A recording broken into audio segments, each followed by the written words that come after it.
What up though? It's Carla back with another for your consideration. I filled out a document online the other day and they said that when I type in my initials, that counts as my electronic signature. I know before on documents you would type it in and you could pick a signature font or something like that, and they said this counts as your signature. I was thinking about something.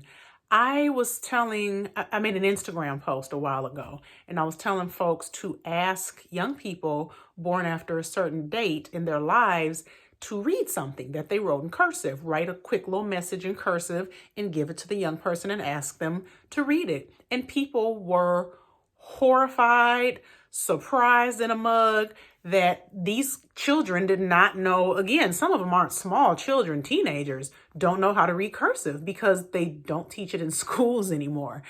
And as a former teacher, I lived through that and I protested it. And yeah, they basically told me that they need to learn how to take this test. They need to learn how to use a mouse and how to click to take this computerized test. And they did not have time for us to teach them cursive in addition to that. That's another story on how I rebelled, but I rebelled. And I was wondering, do parents know that their children aren't being taught how to write or read cursive in schools anymore? Here's the thing though.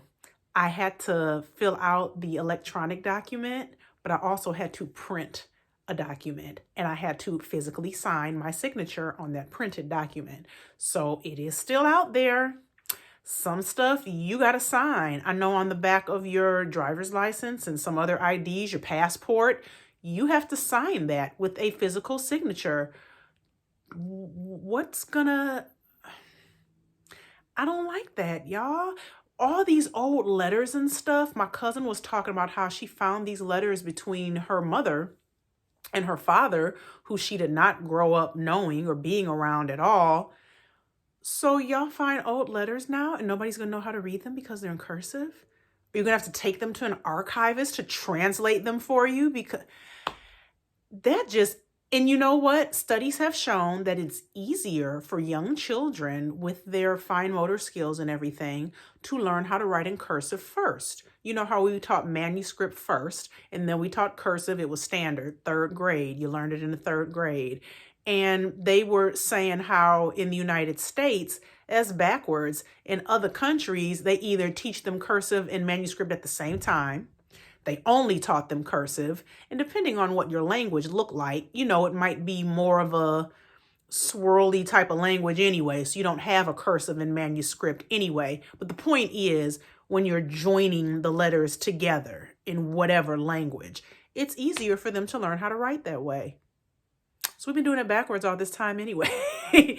They need to learn how to read and write both, in my opinion.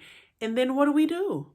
So you work all day, you send your child to school for them to teach them whatever they need to know. So how do we fill in this cursive gap? If you think there is a cursive gap, maybe you think it doesn't matter. Just something for you to consider. Let me know in the comments.